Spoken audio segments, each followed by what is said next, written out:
Welcome to the February 2024 monthly motor checkup. As always, my name is Dave Lundgren, and I am still the chief market strategist here at Motor Capital Management Research. The title for the video this month is The Scary Transition Between Launch and Escape Velocity. And so what's on everybody's mind, and mine included, is whether or not we've seen enough of a launch from Earth, if you will, on this trend. Have we seen enough progress? Have we seen enough development to suggest that we can achieve escape velocity, or have we not seen enough to be confident in that? And then so when you see things like SMCI go through its little bubble phase that it's done year to date, and then presumably implode as of Friday at least, is that an indication that this whole effort to get things started is over? And so now we need to be worrying about the Mag 7 rolling over, taking down the rest of the market with it. So we're going to cover all of that in this month's video. So why don't we get started with a quick overview, the scary transition between launch and escape velocity. So SMCI's year-to-date meteoric rise is obviously very reminiscent of the type of behavior that is very characteristic of the end of a bull market, or end of market tops, if you will, beginning of market tops. So while I'm never one to dismiss a scenario such as that, given the nature of the price action that SMCI has displayed of late, keeping an open mind, I make the case that the broader market conditions just don't support that view, and I'll walk you through that. So part of what we assess is the constructive change at the margin, which in investing, that's pretty much absolute levels do matter, but only typically matter at extremes. And obviously I wouldn't say we're not at an extreme, as I'll walk you through. So what really matters is the change at the margin. And we're looking at the change at the margin of market internals. And from that perspective, the markets is in as good a shape as it's been in over 2 years. And we also, something we've been very vocal about is just the very broad and cyclical nature of market leadership. You just don't see this type of market leadership at a major market top.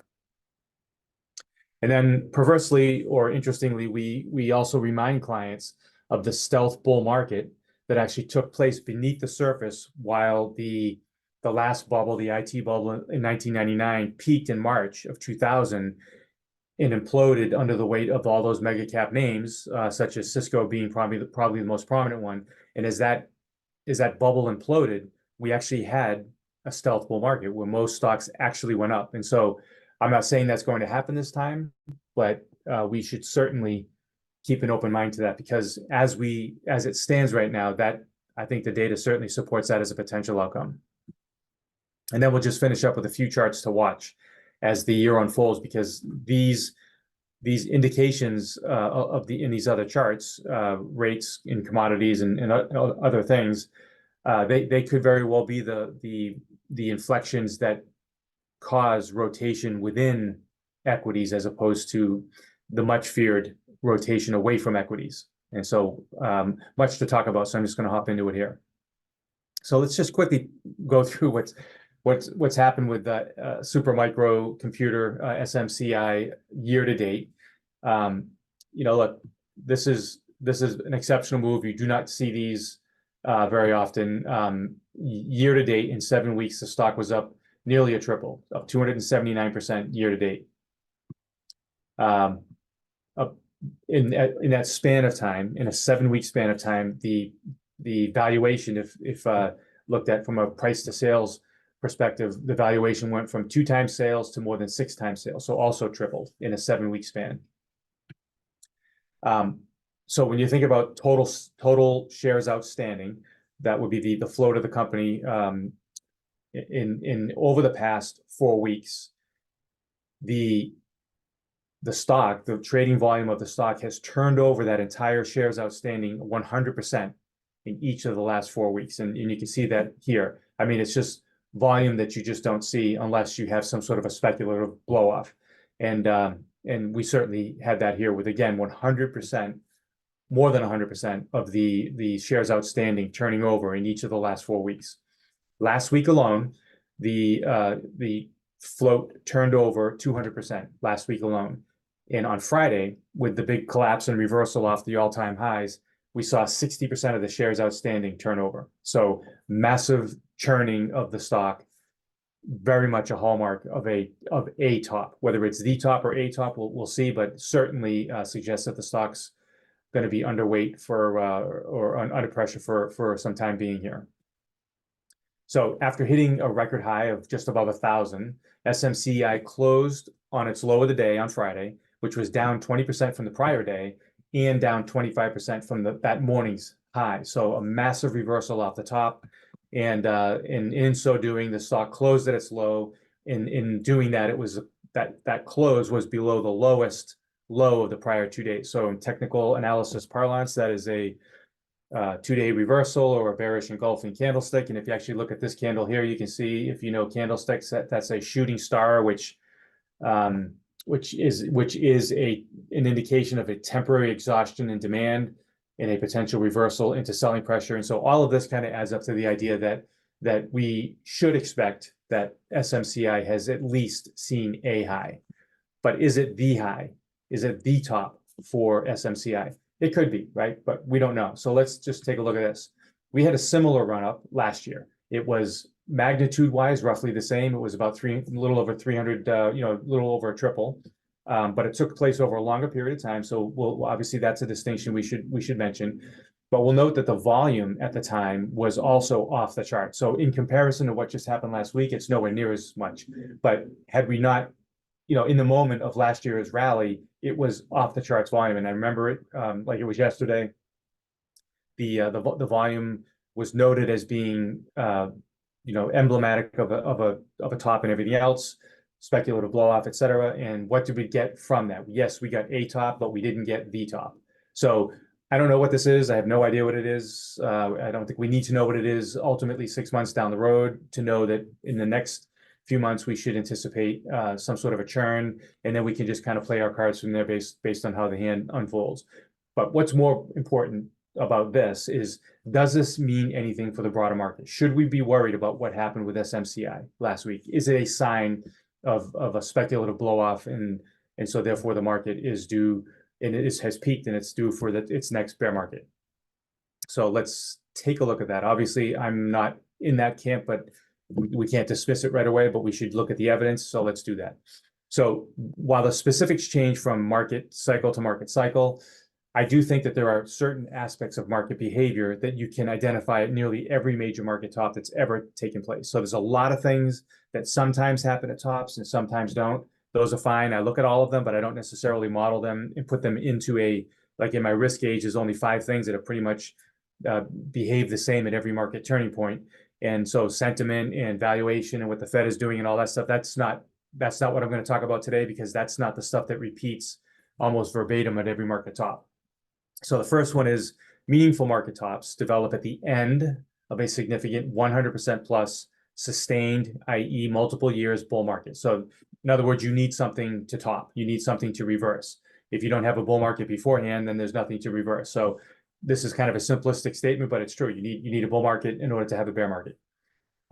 So market breadth is typically very narrow at the peak, and leadership is typically very defensive outside of that narrow list of cyclical winners. You've got this small pocket of clear winners. Everybody's chasing these winners, but everything else that's kind of winning and outperforming is actually defensive, staples, utilities, and things like that.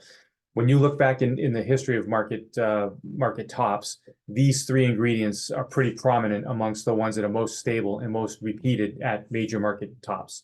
So how does the current market condition shape up relative to this checklist?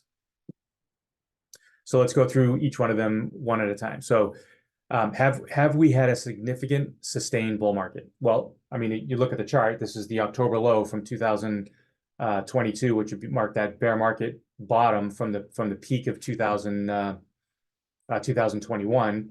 And look, we've had a 42% rally in about 16 months. Is that a bull market? Well, when you look at other bull markets in history, they typically run over multiple years, and they've been at least 100%, 200%, 300%.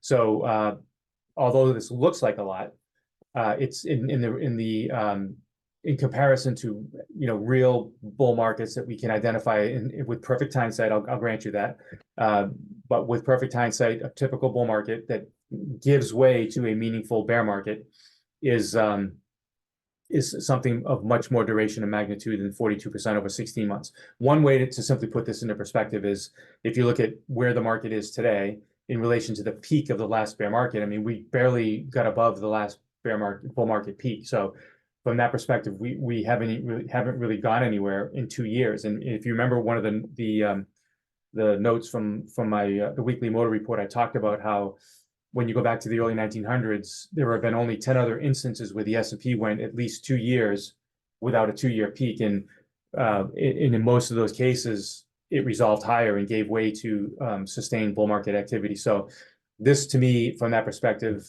has the hallmark of being more of the beginning of the move, not the end of a move. And it certainly hasn't been something that's been ongoing for 3 to 4 years or 5 years, and it's a double or 100% or triple in the market value. So from this perspective, I would say no, we do not have a sustained bull market. And then, if you're not sick of me talking about this index yet, maybe this will do the trick. But I just think it's the most important index to be watching right now, because this is the value line geometric average. It represents the average stock in the market.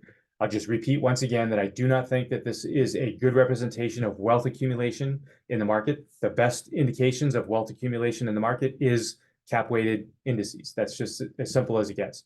But what this index does a great job, better than any other index in my view, is present a very strong, clear picture of market breadth.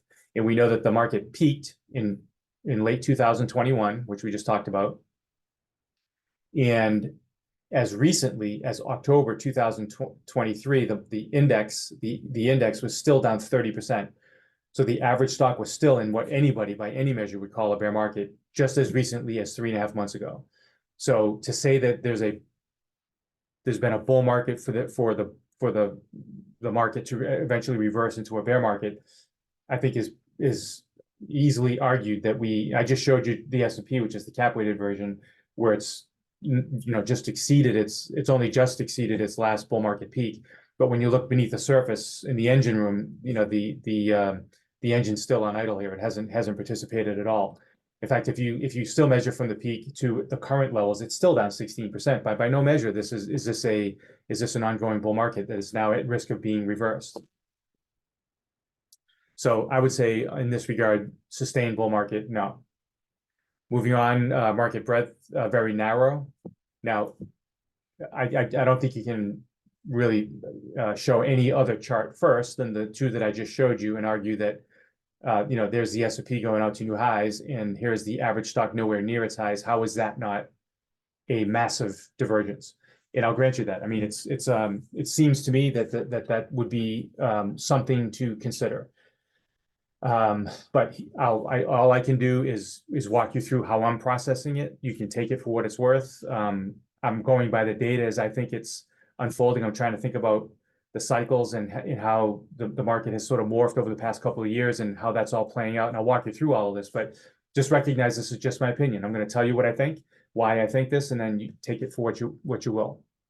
My thinking is that the last cyclical bear market started obviously in late 2021. It was preceded by a divergence, which is what is very typical of bear markets, the beginning of a bear market or the end of a bull market, as I just described. This is one of the hallmarks of the beginning of a bear market, and they appear at a top, and it's basically the market is thinning out as it moves higher. So you have the S&P breaking out to new highs, and the average stock not confirming with a lower high here. This ushered in this bear market.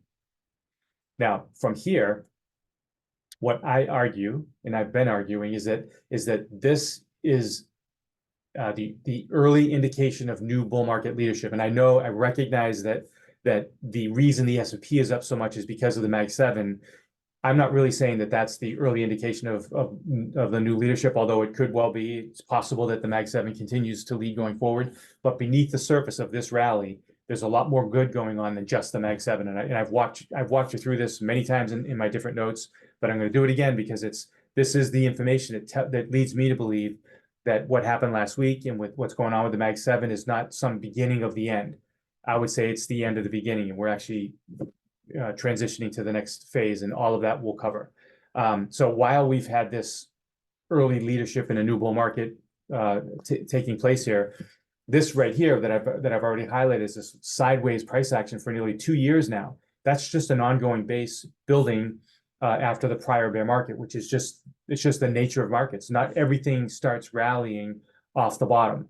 You typically have early indications of what the leadership will be for the next bull market, and then everything eventually turns higher once confidence spreads out and more stocks begin to participate.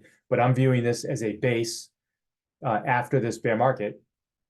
And so these two peaks here are separated. They're not related to each other. So this peak and this decline is a bear market. This is the beginning of a bull market. So this is not a divergence in my view. That's how I'm processing it. And again, I'll walk you through other charts that lead me to think that that's the proper way to think about it. I'm not dismissing the possibility that this is just a massive divergence, but I'll point out as well that this happened before in 1999 and 2000.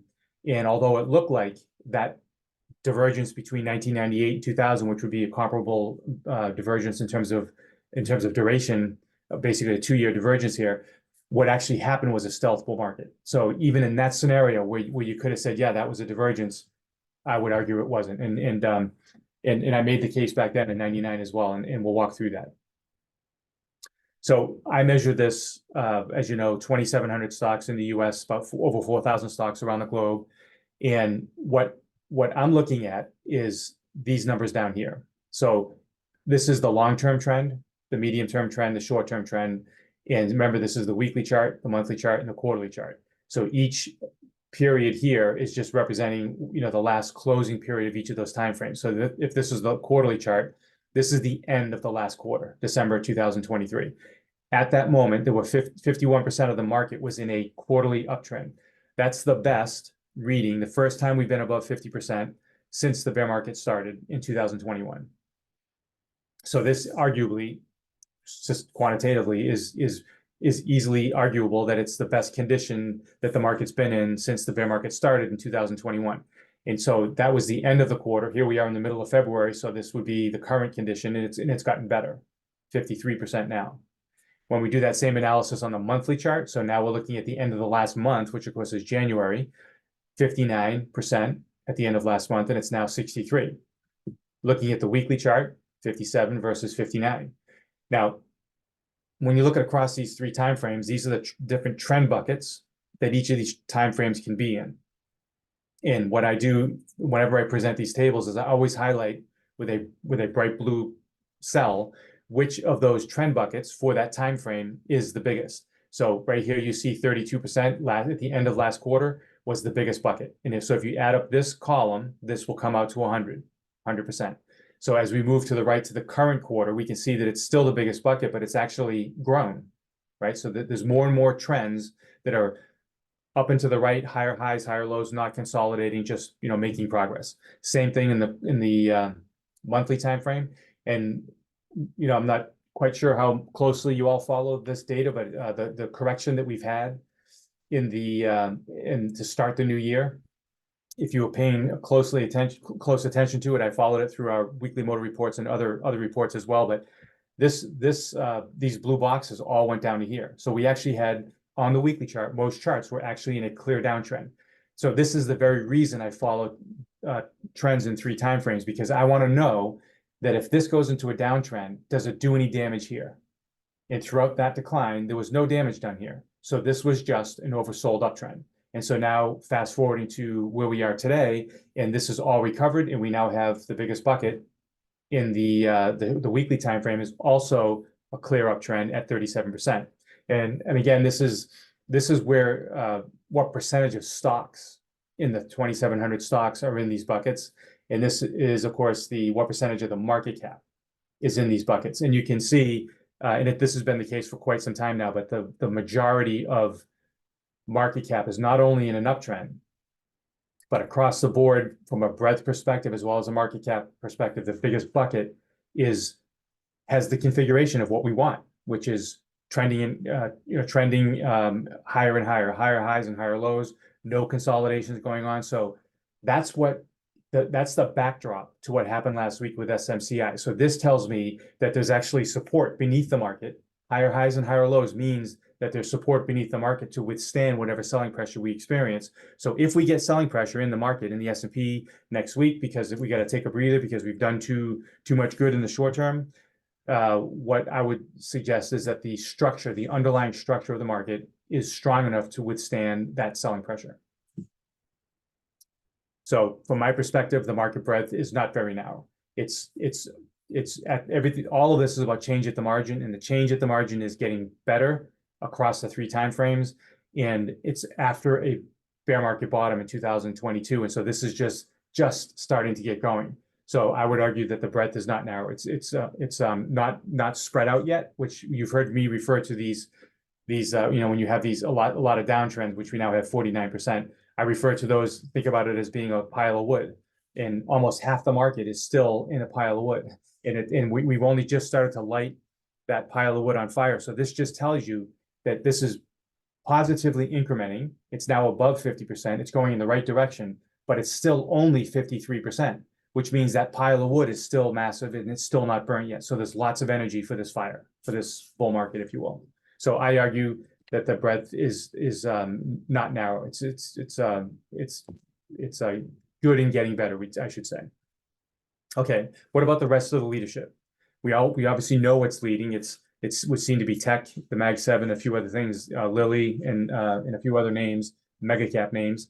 But what about the rest of the leadership? If this is a bear market, in a classic sense, you would see all these shiny objects going off into the right and just going out to new highs, while the rest of the market beneath the surface is rotating into defensive sectors. That's a classic indication that the market's hunkering down for something worse impending down the road. Is this what we're seeing?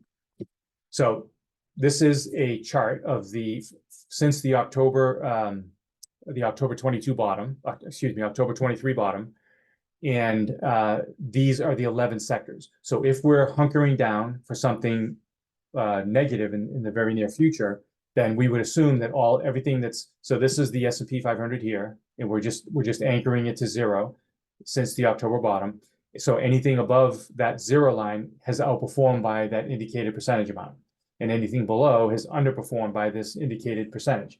So if the S&P was worried about what it sees in the next, say, 3 to 6 months or 12 months, then we would assume that this is all defensive. Maybe this is tech up here, and then these here are defensive because the market's rotating into defense, and all of this is cyclicals getting ready for the impending bear market.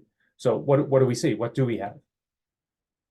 We have basically a who's who of bull market leadership on the top, and we have staples, REITs, and utilities are at the bottom. So again, anything's possible, but if we understand how bull markets and bear markets evolve and how they kind of one leads to the other, keeping an open mind that we just because we've seen a lot doesn't mean we've seen everything. But if we assume that the structure of our thinking is logical and sensible, then what do we see in that framework?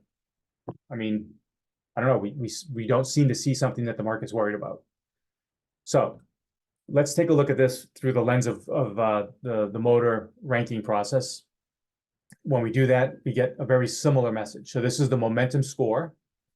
This momentum score is an average of these 3 momentum scores over here: short-term momentum, medium-term, and long-term momentum. They just kind of average them all out to give you the current momentum score. So this is the current momentum score, and then this is where that score was 3, 6, 9, and 12 months ago.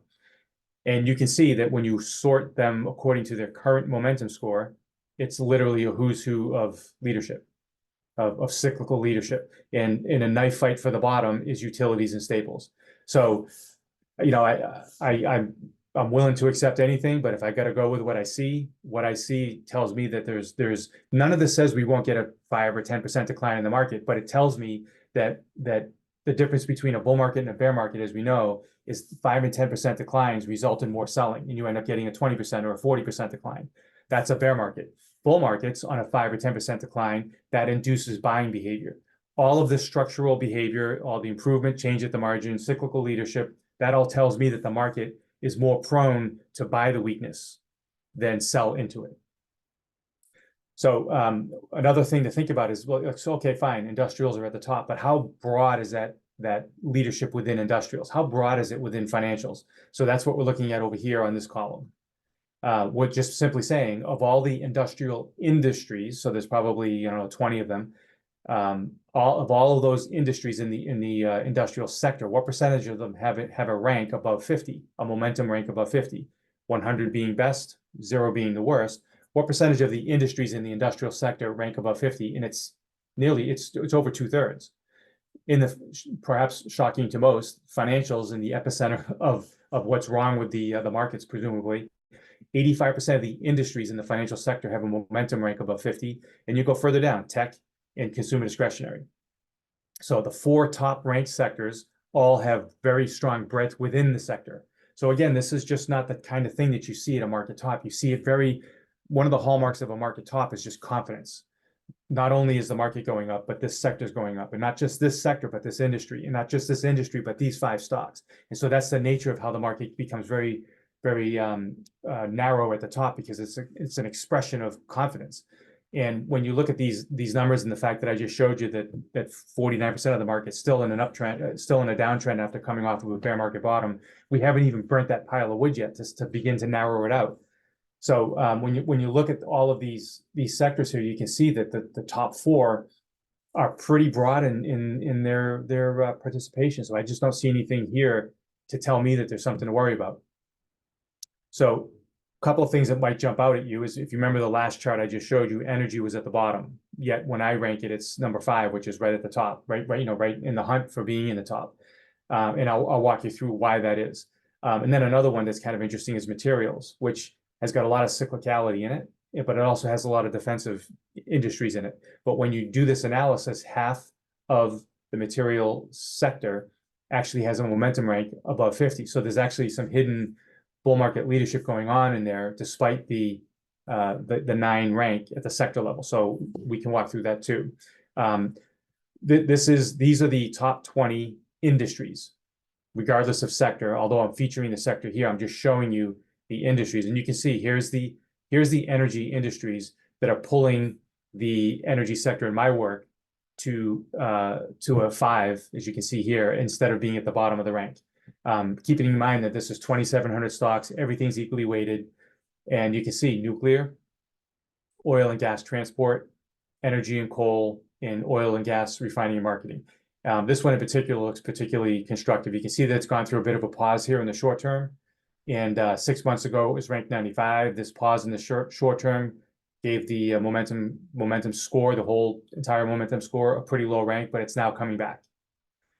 So it's now at 93, and there's a number of strong base breakouts taking place, or certainly setting up within this industry as well.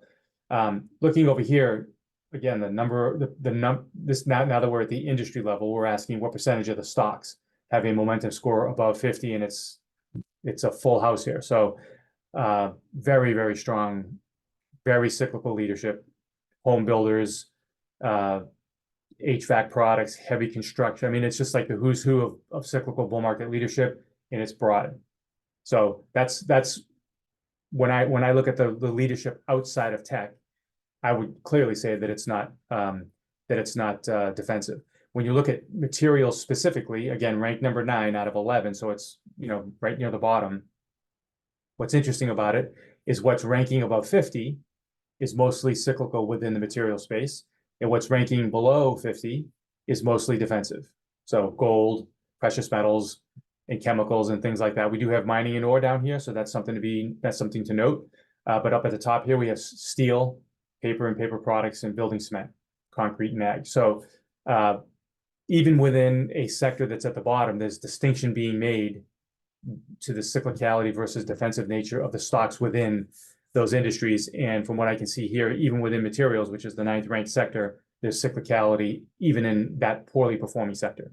So if you ask me, it's my opinion, the rest of the leadership is not defensive.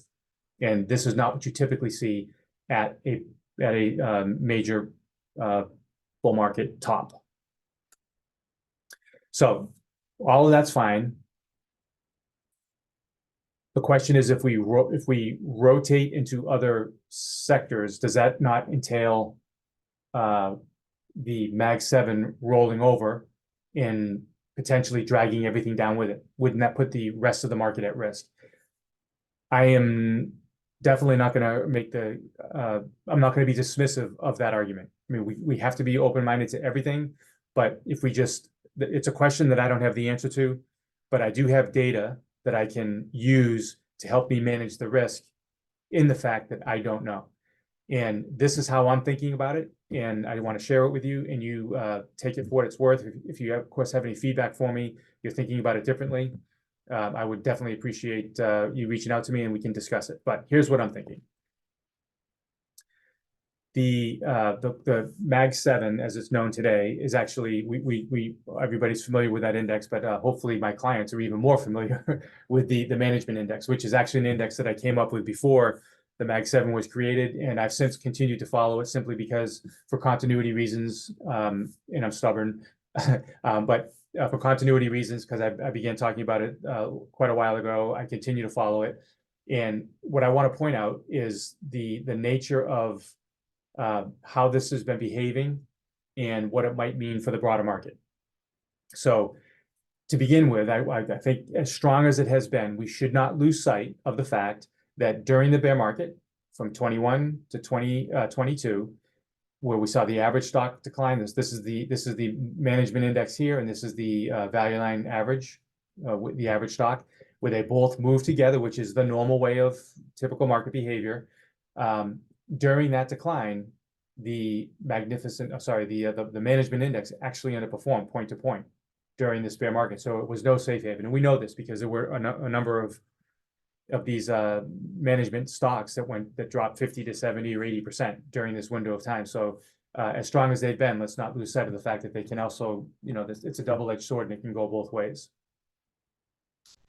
So we also know that they've been very strong since the beginning of 2023, outperforming the average stock. And through that period, we've had this sort of sideways basing period. So we know this to be true. And the question is, of course, if these roll over, will that not pull this whole thing into a bear market and the whole thing just resumes? And this is actually a divergence. Although I've made the case until now that it's not a divergence, that the concern is that these roll over, pulling this down with it, and it ends up, yeah, that was a divergence and I was wrong. So let's take a look at that. Rather than worry about it, let's look at the information, let's look at the data and see what it says. And then we'll also look at an alternative solution to what would seem to be the obvious outcome should the management index roll over. But first, let's look at the management index in detail. So here they are. Here's the acronym here, management index. These are the MOTR models. This MOTR model here is basically an average of everything you see here. And I'll get to that in a moment, but just look at the MOTR score across the board here. If these are going to roll over and take the whole world down with them, this is not what they're going to look like before they do it, or at least they're going to look a lot worse than they do right now before we actually have to worry about that. And we'll be able to do that one stock at a time. And as it stands right now, we don't see, other than Tesla's ranked 40, and you can look across here and you can see it ranks pretty poorly in a lot of the other categories, which I'll explain. But other than Tesla, you can make the case that all of these can still be owned. So looking across these models, so from here to here is all technical. This is technical or trend quality. This is momentum, volatility. And of course, the higher the score, the lower the volatility. This is relative volatility. So this is just comparing each stock's volatility relative to its own history. So a reading below 100% means that it's, in other words, Microsoft is experiencing 82% of its historical normal volatility. So look down this list and you can see that they're all experiencing below average volatility for their own history, which again is a hallmark of bull market activity, not bear market activity. Volatility spikes in a bear market. The fact that there's no spiking volatility going on here is a good thing. And then when you get to trend itself, which of all of this whole table, this is the most important section. We have long-term trend, medium-term trend, and short-term trend, which we've talked about weekly, monthly, and quarterly. This is that trend model. You typically see it in my work with a label. So it's like uptrend, up base plus, up base minus, downtrend, etc. Those labels are assigned to these numerical scores. And so it's the same exact model, just presented by number instead of by label, just so that it's easier to sort and whatnot. But you can look at these trends, and there's not much to worry about here. As I already indicated, remember, this is the quarterly chart, so in the monthly chart. So this is fundamentally driven time frame charts, and Tesla's in a downtrend. So let's not lose sight of that. If there's any chart or any component of this management index that you can justify not being long, it's certainly Tesla. Apple, interestingly enough, is also, this 1 and 2. This would be the up base minus. So it's in a potential top on the quarterly and monthly time frame, and it is in a downtrend on the weekly. So of these constituents, it would be certainly Tesla, and then at the margin, Apple might be one that you might be concerned about. It's got a momentum score of 48. Tesla has a momentum score of 21. So maybe those are the two that you can eliminate for now. But the rest of them, there's no indication, at least at this point, that there's any impending bear market from these 9 stocks. So what if they do roll over? Not, let's say that as we fast forward, this data begins to roll over, and these charts begin to break trend, and we begin to see it. Remember, it's fractal in nature, so this trend will not break down until this trend breaks down first, right? So we don't have to worry about this and this breaking down until this breaks down first. So, but let's say that we fast forward a few months and it starts to fractally break down. Does that mean that the rest of the market is doomed? You can't dismiss that possibility. So you should be on guard for that. And we should let the data play out, and we'll respond to it as it unfolds. But I want to show you something that's on my mind, and I lived through this. These are my Fidelity days, and I remember it well, and I lived through it. And it's a scenario that and I'm not saying I necessarily put high odds on it, but it's something to consider, because I think the data as it stands today supports the potential for this outcome. So what we're looking at here is the NASDAQ 100 stocks above the 200-day average, and the S&P 500% stocks above the 200-day average. And we're looking at, this is the 2000 peak, so 2000, 2001, 2002. So this is the breadth of the market. And what we talked about earlier about how major market tops take place in conjunction with breadth divergences, meaning that the market continues higher at the index level, but stocks inside the index begin to break down.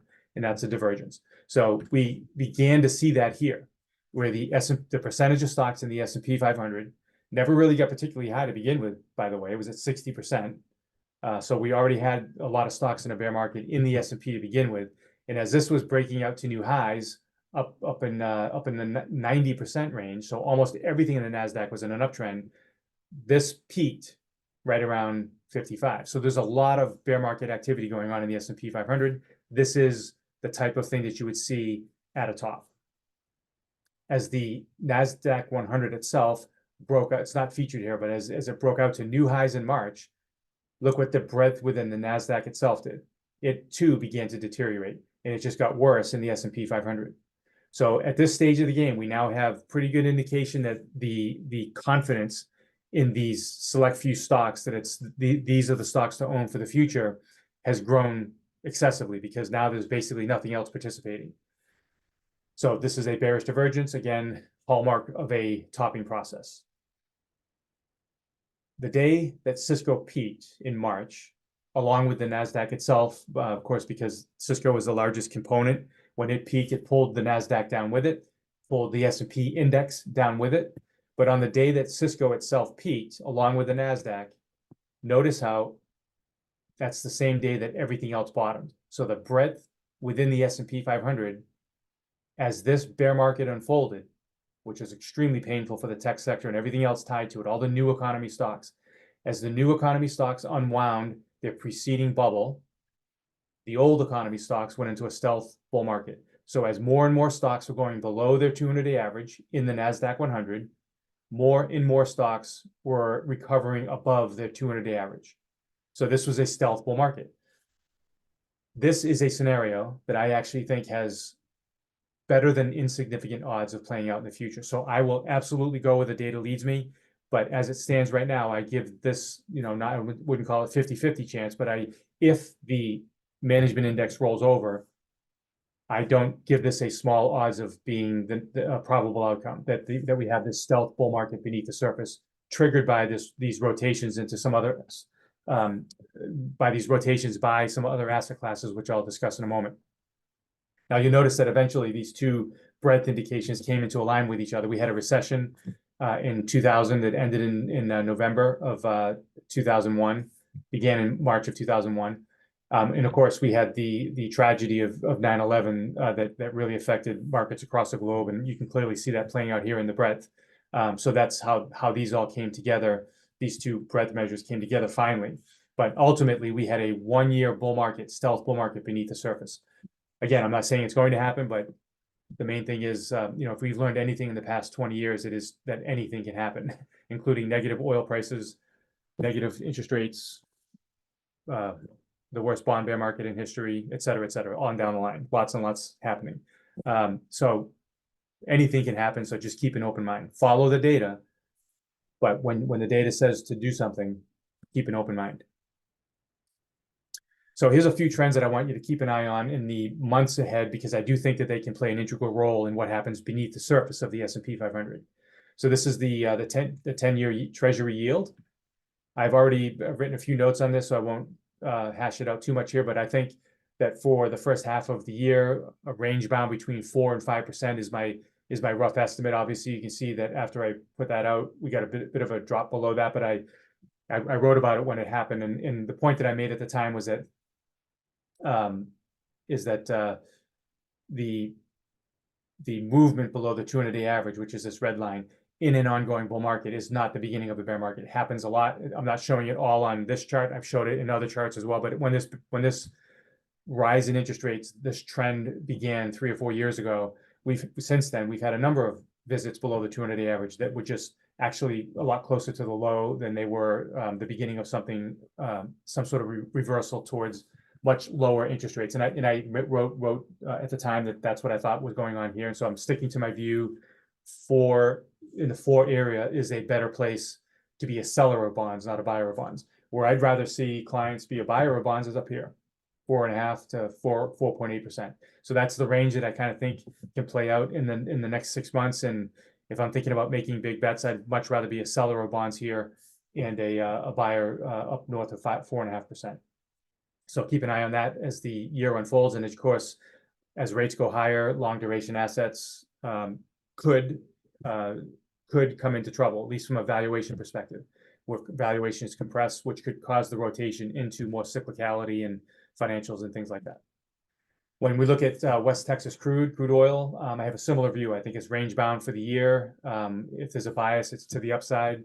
This is the range on the downside where I think I'd rather be a better buyer, 70 to 74.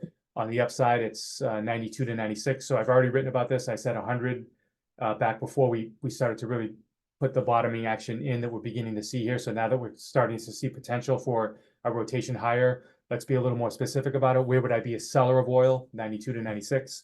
So we can see this little bottoming pattern forming. We see resistance here in the 78 to 80 area. I think we get above 78 to 80 and it's off to the races, to the top of the range as indicated here. And with that, of course, I think we would begin to see the other parts of the energy sector that are not presently represented in the top of the leadership board to once again rotate higher, potentially at the expense of some of the Mag 7 and high duration, long duration equity assets. And then of course, copper, as they like to say, although I think some charts, historic charts of copper definitely do not prove that copper has a PhD in economics, in the sense that it doesn't always get this right, but it is worth something. This is a good example of, this is a great relationship to follow, but it's not in my regime gauges because it doesn't happen the same way every time. Whereas breadth and trend and relative performance, as I just described, those things repeat pretty much the same at every market turn and throughout every bull and bear market. So you can rely on them to be valuable when you most need them. Whereas copper, it's something that, like, if we begin a bull market, we begin to rotate into these other areas, and that big base that's taking place on the value line finally begins to break out, I would really like to see copper break out with it. If it doesn't, I'll still go with the base breakout on the value line, but it would be nice corroborating evidence if copper were to turn higher. So my view on copper is the same as rates and oil and even the dollar. But for me, 330 to 350 is the support zone. As you see here, the resistance area is 430 to 450. If we can rotate through 4, you can see that nice little basing pattern here that gets you to 430 to 450 easily. And then along the way, as we're monitoring for that, keep an eye on this copper to gold ratio. This is obviously copper in the metal space is more economically sensitive, so it's more risk on, whereas gold is more defensive or risk off. So when copper is outperforming gold, that tends to be a very reliable risk on indicator. And you can see that it actually peaked right when it's not featured here, of course, but this peak here and this peak in this ratio peaked basically right at the same time that the stock market peaked. And it's been in a bear market ever since, coincident with the bear market that still exists in the Russell, I mean, the value line equally weighted. So you can see that link here, and you can see that it kind of makes sense that there's a lot of corroborating evidence to support the idea that we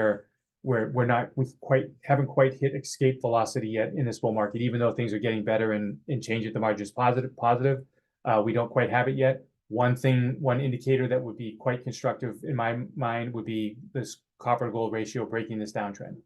You know, the last time we had a big downtrend was during the last bear market when copper was falling apart. Of course, it accelerated lower during COVID, but it was already in a bear market and the ratio was already declining. So from many perspectives, the bear market that was exacerbated and accelerated by COVID, actually, you can make the case terminated by COVID, was already underway. But note how when the stock market bottomed and copper bottomed with it, the ratio turned as well. So this is an important indication we're going to want to see. Ideally, we're going to see this turn as well. So something to keep an eye on in the months ahead. The level to watch on copper is 4. And then, of course, what does this all mean to the S&P itself, right? We can see that we're out to new highs. We're above resistance. It's now support. Remember that study I did on the Dow and the S&P back to 1900, not going anywhere for 2 years. When you finally break out, that's bullish. So we have to go with that. And we're going with it because of that study, yes, but also because the data that I've already presented throughout this video supports the idea that pullbacks aside, with the market structure to go higher, both from a breadth perspective, change at the margin of breadth, and leadership, from a leadership perspective as well. But that doesn't mean we can't have pullbacks. You know, if this is the bottom here, which clearly it was, you can see that we have periods along the way of pullback. So what could happen here, given, you know, SMCI? Let's say that was a short-term speculative blow-off, and we have some sort of a corrective period ahead. You know, I think it's fair to say that support gets tested, something like this. Along the way, keep in mind, this is when I first identified this support zone, the 200-day average wasn't quite in that zone yet, but you can see now that it's finally starting to get in here, which is just going to fortify this support zone. So in time, as this works its way down, the 200-day average will continue to work its way up, eventually providing support. So this would be just a traditional, healthy retest of the 200-day average. And assuming that all is well and we get through this from a breadth perspective without doing damage to the monthly and quarterly charts, which is my base case assumption that we won't, given that this peak right here was so healthy in its making, and the breadth was so strong and the change at the margin was so good at this top, as opposed to divergent and defensive, et cetera, we can navigate the storm and rotate higher. And I think we have enough evidence to expect that to be the case. Okay, so in summary, so although it seems likely that SMCI and has seen its highs for now, it's not clear that was the high either for SMCI nor the market overall. So yes, we might have a period of chop for the next few months as we come back to test supports on the S&P 500, but I don't see any evidence to say that that's going to be the top. So for now, our focus is on the idea that the bear market that everybody's worried about has already happened. It ended in 22, and we've got one of two things happen. We've either got an early indication of new bull market leadership for the bull market that's, I think, is impending and is in formation as we speak, and the hallmarks of the leadership along the way is way more than just the Mag 7. It's all the things that I've shown you, not just in this video, but for the past several months across multiple cyclical sectors that say that the developing leadership for this impending bull market is actually is pretty evident, it's pretty clear, and it's very cyclical. So the bear market that everybody's worried about is already over, and we either have nascent, new, emergent bull market leadership taking place, or we have the rest of the market just basing that big pile of wood waiting for a spark. And it's my belief that as the year unfolds, that pile of wood is going to get lit on fire, and off we go with a traditional bull market, with the value line average moving together with the S&P 500. So in sort of summary, the change at the margin is just, it's too positive. Just in isolation of all, everything else being equal, the change at the margin is too positive. But when you consider everything that the market has gone through in the past year, which includes, a long list of things: banking crises, 2 wars, surge in inflation, and things that haven't even happened yet, like the potential for geopolitical events, the impending or developing presidential election here in the US, which hasn't even happened yet, and that's all in the future, and the market sees all that, but it's processing it today. With all of that, change at the margin still continues to be positive. So we can debate that, but we shouldn't ignore it. And also leadership with all of that, everything the market knows, and everything the market knows that we don't even know the market knows, the leadership is just too cyclical to conclude that whatever the market sees in the next 12 months, it's worried about. So again, we can debate it, but it is what it is right now. You can conclude that I'm measuring things wrong. That's something also we can debate, but I'm just trying to show you what I'm thinking and why I'm thinking it, and how I would be positioned, which is, again, fully invested in these cyclical sectors. And then lastly, in the months ahead, just keep an eye on these markets that I've just highlighted: rates above 4.25, oil above 80, and copper above 4. That might be disruptive to the S&P index, but I just be mindful that it could actually be the very thing that causes rotation within the index's constituents, and that may be more important than what the index itself does. Ideally, everything will go higher together, but be open to the possibility that it's some version of what happened at the 2000 peak, where those highly valued, massive mega cap companies have to go through some sort of a valuation correction because rates and inflation begin to pick up again. But all of that stuff actually is cyclical in nature and actually unleashes the bull market that's kind of pent up in that 2-year base that we see in the value line geometric average.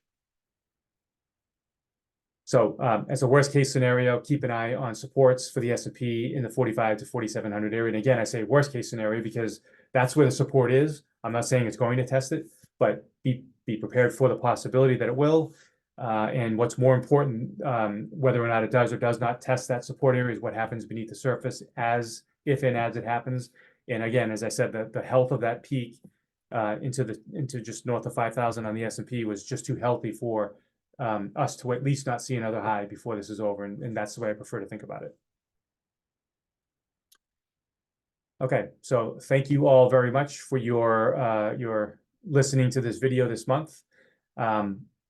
If there's anything I can do, if you have any further questions or you want to debate anything that I've put in this video, feel free to reach out to me at any time.